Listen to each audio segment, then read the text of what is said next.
My name is Samuel Omukoko. I'm the Group Managing Director and founder of Metropole Corporation. Metropole Corporation runs the Credit Reference Bureau, which is licensed by the Central Bank of Kenya, and also runs the Credit Rating Agency, which is licensed by the Capital Markets Authority in Kenya. In my view, I have been in leadership for a long time, both when I was in the bank and when I've been running my business. Leadership for me is creating positive change in people's lives. Change will always be there. New ways of looking at things will always be there. But leadership looks at how can you make what is good become better, and what is not happening start happening so that it benefits people in their day-to-day lives. Hopefully, after August, you might be the governor of Kakamega.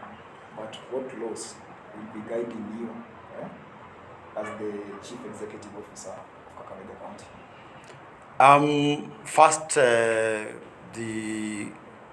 and I'm happy if I am the governor of Kakamega County. That will be a blessing both to me and the people of Kakamega County. I'm a man who respects the rule of law, and I know that devolution is structured under the current constitution. And basically, it will be to see that first we work within the existing structures that have been put in place, and also have room to innovate, to come up with new ways in which those laws can be applied to benefit the people. Laws usually provide the minimum that you can do, but you as the leader have got to figure out how can I use the existing laws to ensure that we serve the people well, but also provide room for innovation to allow changes to come or to be initiated that will make things look better. Whatever is good can become better, and whatever is not there actually needs to be created so that the people can start feeling the benefit of what is provided. Once you're in government, during the shortest time possible, or maybe rather the first 100 days, what are the key things you wish to achieve? First 100 days are usually very determine whether one is going to be successful or not in office. The first thing that I would like to do is focus on the projects that build capacity of the people of Kakamega to utilize the infrastructure that has been created by the government that is now leaving office. We have markets that have been built, but there are no products coming from our farms to those markets. We have roads that are good, but the transport system that is there is not operated by the locals. We have institutions that have established themselves now in the county, but we do not have businesses that are utilizing to are established to utilize those institutions to start generating incomes for the people. So what I would first of all do is look at agriculture, set up cooperative societies that can organize themselves to start exploiting the agricultural potential that exists in the county. Kakamega, like other parts of the country, depends on agriculture, and we've got to modernize agriculture, produce things that will start now coming to market in a much more organized and commercial way. So my first thing is to go into agriculture and impact production immediately. The second thing I would want to do is to look at agro-processing. We have, for example, if fish farming is there, if we are encouraging people to go into fish farming, and we have put up ponds for people and they start fish farming, The immediate thing is to do a fish processing factory that can utilize the fish that have been produced, process them before they go to the market. So agri-processing industries will be the next thing that will be put to utilize directly what is coming from the farms. The next thing that I'll be able to do is to look at the establishing of the strengthening of businesses. We've got to pump money into small businesses, particularly set up innovation centers where those who want to go into entrepreneurship can be able to get support, go into those innovation centers and start seeing their businesses grow up immediately. These are things that can be done in areas like IT, where we think that we have a lot of potential to develop young people into IT. We have sports, which is a very important aspect. We should be able to look at how we commercialize the sports and put young people to utilize their talents into these sport areas. Again, that's where an immediate area we put money in. We need to be able to look at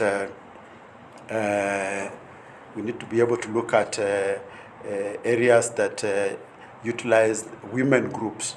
I believe and strongly believe that when well-organized women groups put into productive activities will be able to contribute towards the economic status of the county.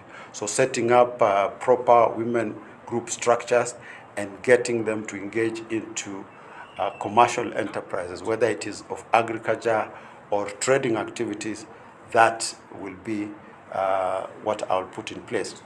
The other thing I need to set up quickly, because whenever you have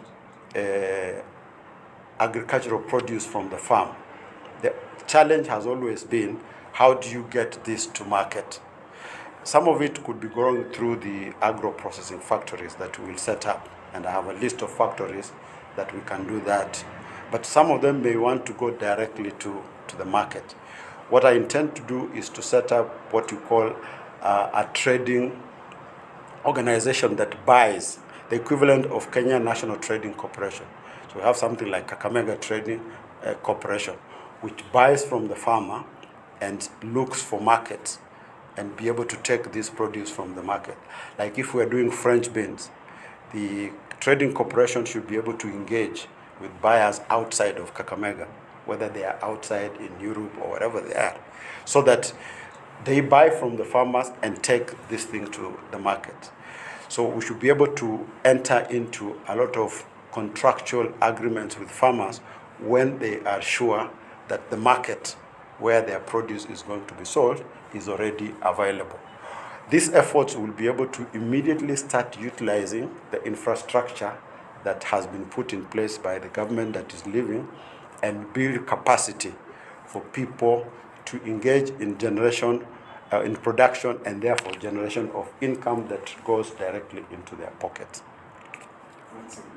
So maybe 65% of the youths in Kenya at the moment are unemployed, and Kakamega youths are no exception.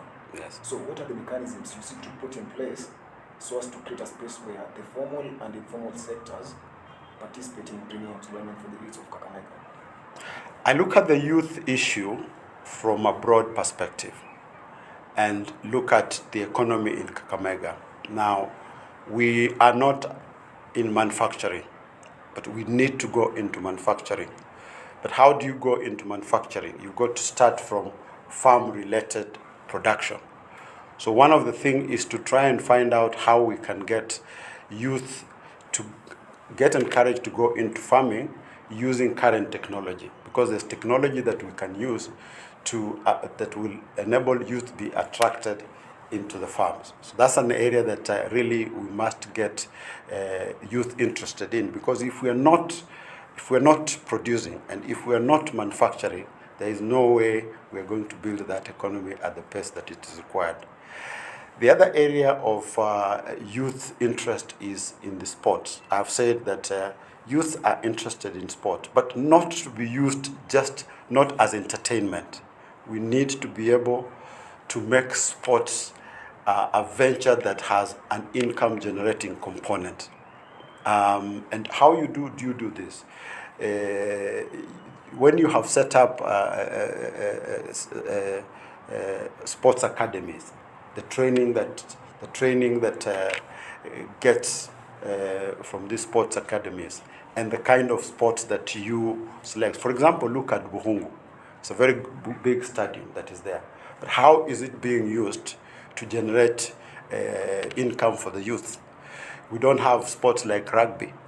Rugby, if you go to Machakos have a good rugby. They have a rugby day. In that, when they have a rugby day, they attract everybody to come from Nairobi and neighboring. When these people come to Machakos, they spend their money there, and that money gets to help that. So we need to utilize facilities like Buhungu, set up rugby tournaments, set up other types that attract people to come in on periodically. The youths will be involved, money will flow into them, and they'll be able to develop their talent. And some of them now even find their way to national level and others outside of the country. So if we do that as a structured activity, we'll be able to suck in a lot more youth than is currently happening. The other area, which is very important for me, is that we need to get youth into establishing businesses, entrepreneurship. Many of them will say we do not have seed capital to set up businesses. But as a county, what we can do is to set up a special fund.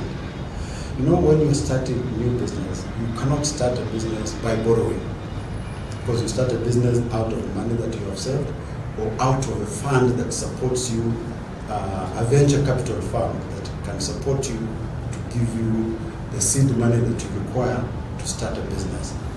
These businesses have got to be nurtured into what you call incubation centers.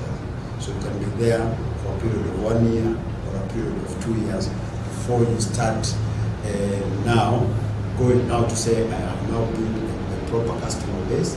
I can now be able to generate revenues from the products I'm selling, and if there's a facility that I've taken from the bank, now I can sell it. So encouraging youth to go into entrepreneurship is also a fundamental thing that I'm going to pursue to ensure that this happens. Now, in any economy, if you look at developed economies, you can count the number of businesses as a proportion of the size of the population. So you find that these things always run in tandem. The more businesses you have, the more that economy is running. If you have less businesses, it means that most of the people are just buying things that are coming either mostly from outside. They are not involved in production. Yeah. And so we've got to encourage people to set up businesses that need to go into production, however small that production is. We need businesses to go into farming. We need to move away from subsistence agriculture to commercialized agriculture. You can only do commercialized agriculture if you have set up businesses. And so setting up businesses in Kakamega is also going to be a priority. But we've got to realize that business is not an easy thing unless you build the capacity of this youth through proper training and innovation centers. It will also not be able to work. Omukoko, from where you sit, what do you see the previous government of Kakamega County that has done wrong that you're going to correct? I don't know whether it is what they have done wrong. I'll probably say it is not what they have done. See, I think the immediate challenge that the current government had was to go in and set up the government. There wasn't a government, devolution government, so they had to set it up in the first 5 years, and the constitution had given them 3 years. Use the first 3 years, set up government, put structures, which they did, and that worked well. But after that, what did they go into? They went into infrastructure projects. and selected a few projects here, roads. I think there was a lot of focus on roads and a bit of focus on markets. Yeah? But here's the thing, that we expected that in the second term, if they were still in office, to ask themselves that who is going to use these roads and what are these roads going to be used for? Who is going to use these markets? What are these markets for?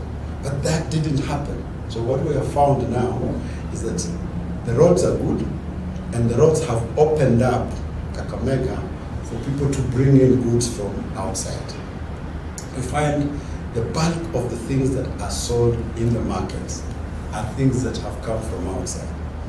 The people themselves do not have the capacity to produce from the farms and bring this to the market.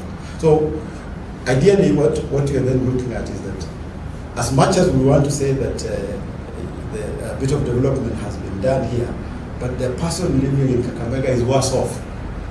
Because when things come from outside, they are expensive. So 1,000 shillings 5 years ago could probably have bought me more in my basket than what it can buy for me today. So that is something that people have not told us. So that life in Kakamega is now becoming more expensive. And that has got to be reversed immediately. How do you reverse it? It's by what I'm saying, that people now have to be empowered to go into production themselves. These markets have got to sell things that are coming from our own farms. Yes? If you go to the supermarket and you walk on the shelves, those things that are on the shelf, including vegetables, have not come from surrounding areas. They have come from outside. Milk has come from Nandi Hills. Sometimes I've seen cabbage come all the way from Naivasha to Kakamega, and that is what is being sold. So you wake up as a resident of Kakamega, you go to the market and you find the stuff, but it is stuff that has come from outside and it is expensive. So that must be corrected, because if we don't correct that, then life in Kakamega becomes expensive. The other thing that I would like to address, and is a very important point, if we're talking agriculture and we're talking commercialized agriculture, there is a social practice that we'll have to educate our people to stop subdividing land. Father, you know the tradition of having to say, I have boys, so I go to subdivide land and give to this boy, and he has to move out and go and build there. We are effectively reducing the farmland that is available for agriculture. In the long run, even feeding ourselves in the county is going to be a challenge. And if we do not find other ways of dealing with this situation to ensure that focus on agriculture remains core for us, we are able to produce enough from our farm to take to the factories and to take to the market, the future doesn't look nice. And those are some of the things I want to engage our people immediately. We rather now encourage, because if we have factories, we can encourage rural-urban migration. In a town, you have one block that can house very many people. If they are supplied with amenities, water, electricity, and there's something to do, work to do, life will go on. They can go and work on the farms, yeah, that are mechanized, come back and live in these houses.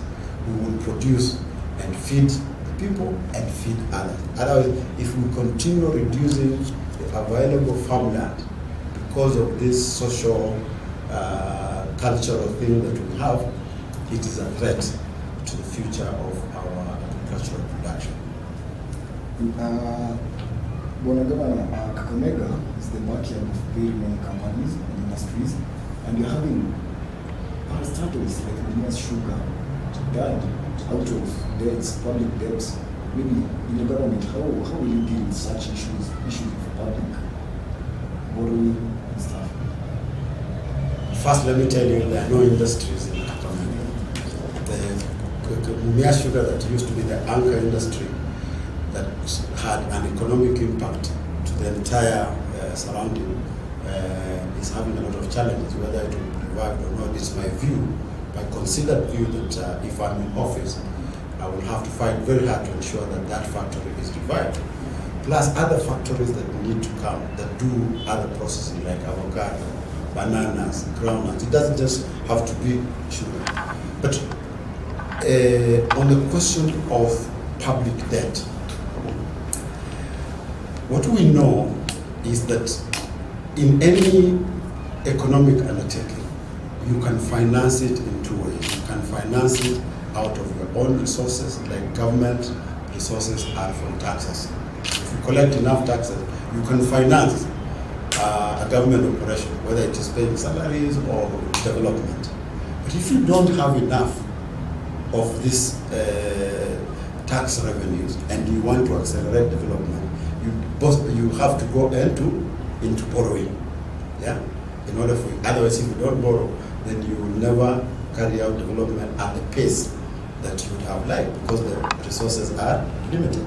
So borrowing in itself is never a bad thing if it is used for the purposes that is intended, because then it enables you to complete projects. If it's a road, you complete the road and you tell people, now you have a road, start using this road to your economic benefit. If it's a factory, the factory starts producing, whatever it's producing is sold, and that money is used to repay the debt. Debt becomes a problem when there is overborrowing. Because if there is overborrowing, then you will never have enough resources or money to repay the debt. So what happens, what lenders do is that they stretch it over a long period of time, and that whatever is collected or sold from the manufactured goods or whatever, that how much of our own money should go into this and how much of debt should we bring into this entire undertaking. So we will always borrow, but we've got to know how to manage the debt that we incur. Without forgetting the legal, they have become a very important factor in governance. Yes. Where would that woman back in Kakamega feel that indeed she has inclusivity in the government? In fact, for me, and I've gone round talking about a government of inclusivity. I am talking about everybody being connected to this government.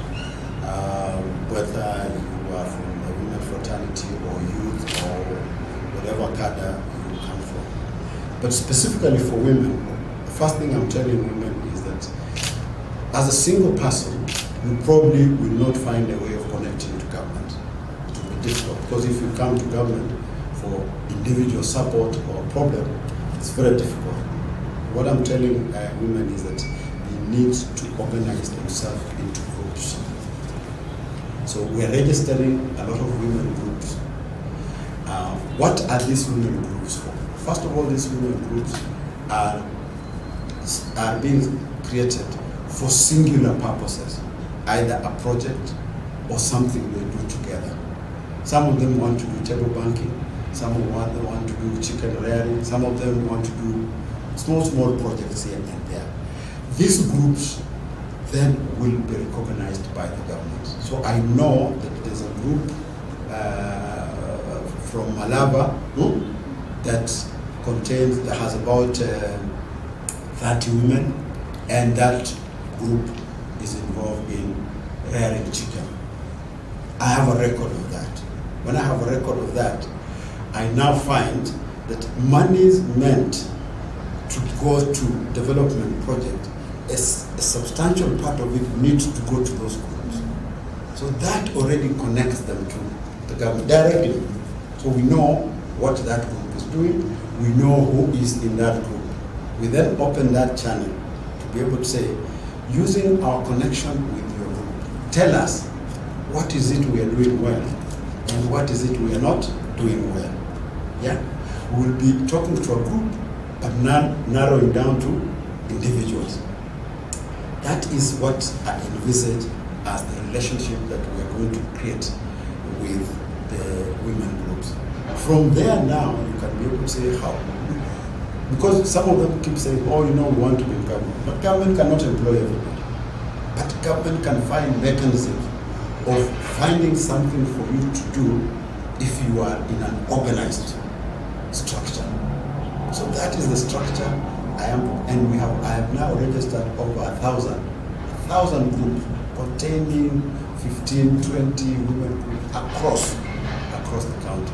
And I keep telling them that when we now set up our government, these groups are the first stop for the government to know that what is it you're doing, how can we help, how much money can we put into this particular groups for you to now engage in productive activities.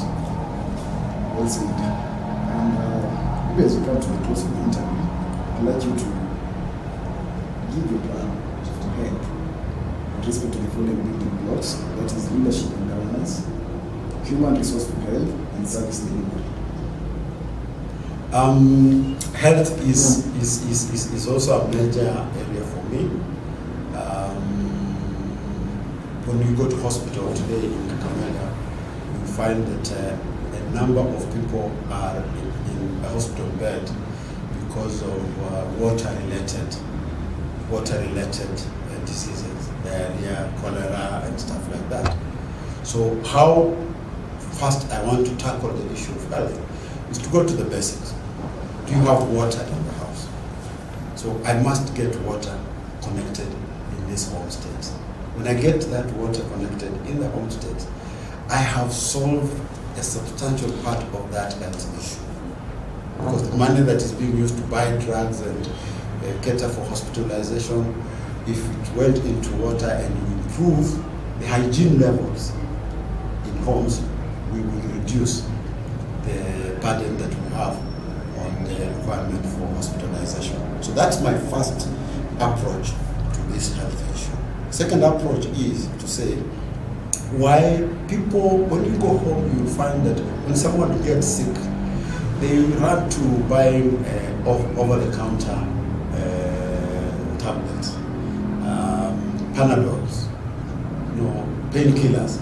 So you're swallowing a painkiller, but you don't know what it is you're suffering. You are assuming it's malaria or it's just a headache. Kumbe, there's an underlying issue. You needed to go to hospital for a check. So the second thing I would want to do is to get everybody treated on national hospital insurance. So I'm saying out of the 433,000 homesteads, every homestead should have a national hospital insurance card. That card, if our income generating projects are in place, is a monthly payment of 500 shillings to ensure that the card is usable, is something that these homes can afford. If they can't afford, we as government will find out how can we support that. So that when someone is sick, then they can go to hospital and be treated on the basis of this card. So we don't have people now fearing to go to hospital or running to over-the-counter prescriptions because they don't have money. So that is the second thing I would like to deal with as far as health is concerned. Now, when I come from there is to look at Kakamega General Hospital, as that is a hospital that is well established, but today it's a level 5 hospital. Kakamega General Hospital needs to be elevated to the status of a referral institutions attached to Masinde Muliro and create what you call a medical development infrastructure, offering a medical school and a referral hospital. Same way you have here like Kenyatta, University of Nairobi, Eldoret, and the Eldoret Hospital. So that structure needs to be in place. Make Kakamega General Hospital, link it to Masinde Muliro, and apply for it to become a level 6 hospital so that it can get national allocation of its resources. Now, once that is in place, then every sub-county, and there are 12 sub-counties in Kakamega, should get at least a level 4 hospital. So you are in an environment where you at least can go to a level 4 hospital and get good quality medical attention. So if you have that structure, then later on, you could now think of outlets like dispensaries that are now closer, probably in a ward. So you have a dispensary. in a ward. So you have that entire system that constitutes a complete healthcare system that now focuses on providing general wellness to the people. Then now you can go into actual management and say, how do we get drugs into these hospitals? How do we manage the institutions themselves to ensure that they're delivering on the mandate that they are supposed to deliver on? And of course, it will also require that you sit closely with the healthcare professionals, the doctors and the nurses, and because you've seen part of the challenges most counties have had is how you pay your doctors, how you pay your nurses. What kind of structure do you have in place to ensure that you can attract good doctors, you can attract good nurses to put into this institution? So you've got to also bring in development partners from outside. So I think I have thought a lot about that area of health, and I think that you can provide a comprehensive solution that ensures that everybody has access to affordable healthcare, as it were, in this country. We don't have to look like what the other, because healthcare having been devolved to the county means that that county should take that as its own, look at it its own way, and therefore you are allowed to use the resources that you have and create structures that can ensure that you deliver quality healthcare to the people.